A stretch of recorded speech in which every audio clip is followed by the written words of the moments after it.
हमें इस खटारा सरकार को उखाड़ फेंकना है। इस बार हमारी पार्टी करीब 50 से ज्यादा सीटों पर अपने बूथ लेवल पर काम कर रही है। इनेलो से आज हमारा गठबंधन है और इनेलो के साथ मिलकर हम चुनाव लड़ेंगे और अभय सिंह जी को मुख्यमंत्री बनाने का काम करेंगे।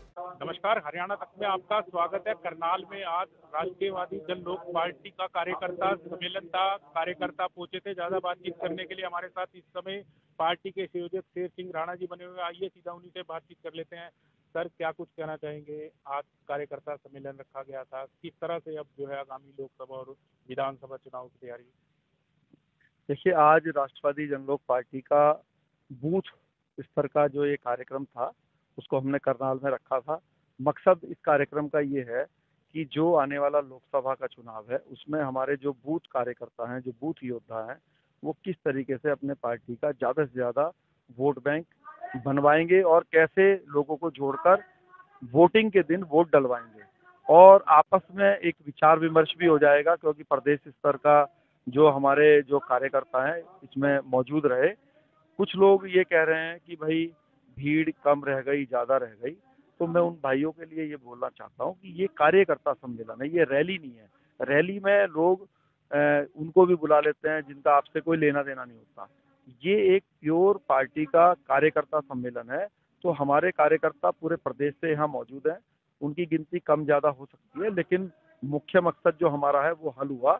और यहाँ से हम ये आह्वान लेकर जाएंगे कि हमें इस खटारा सरकार को उखाड़ फेंकना है और अगले ये जो लोकसभा चुनाव आ रहा है इसमें जो है हमें परिवर्तन लाना है। सियासी समीकरण किस तरह से देखते हैं? मकसद क्या है सर राष्ट्रीयवादी जन लोक पार्टी का? क्या कुछ समीकरण बनते हैं? देखिए, हमारा मकसद ये है कि आज देश में दो धड़े बने हुए हैं। एक एनडीए का, जिसका नेतृत्व बीजेपी करती है, और अब उसने अपने साथ देश की करीब 38 पार्टियां ली हुई हैं जो प्योर जातिवादी पार्टियां हैं, क्षेत्रीय दल हैं। जैसे निषाद पार्टी है, अपना दल है और जनता दल यूनाइटेड है, वीआईपी है, ये माझी समाज की हम पार्टी है। तो ये सब जाति के आधार पर दो दो चार चार जिलों में अपने अपने क्षेत्र में काम करती हैं, लेकिन बीजेपी ने इनको अपने साथ जातिवाद फैलाने के लिए अपने साथ रखा हुआ है। इसी तरीके से कांग्रेस ने भी कई क्षेत्रीय दलों को अपने साथ रखा हुआ है।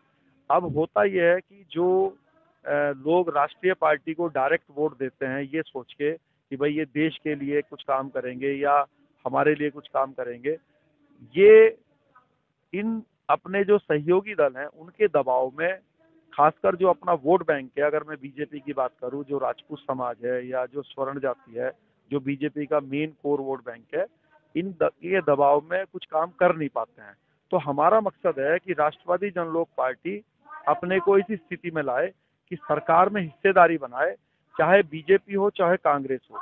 जब भी वो ऐसा काम करे कि वो किसी समाज के खिलाफ हो, हमारे समाज के खिलाफ हो, तो हम डटकर विधानसभा लोकसभा में उसका विरोध करते हैं। हरियाणा में किस तरह से चुनाव लड़ा जाएगा, क्योंकि पहले लोकसभा चुनाव है फिर विधानसभा चुनाव है, क्या कुछ कहना चाहेंगे? देखिए, हमने पिछला विधानसभा चुनाव भी लड़ा था और हमें जिस भी सीट पर हम चुनाव लड़े थे 10,000 प्लस वोट हर विधानसभा में मिले थे। इस बार हमारी पार्टी करीब 50 से ज्यादा सीटों पर अपने बूथ लेवल पर काम कर रही है और विधानसभा चुनाव आने तक, तब तक हम 90 की 90 सीटों पर अपना बूथ जो है कार्यकर्ता तैयार कर लेंगे।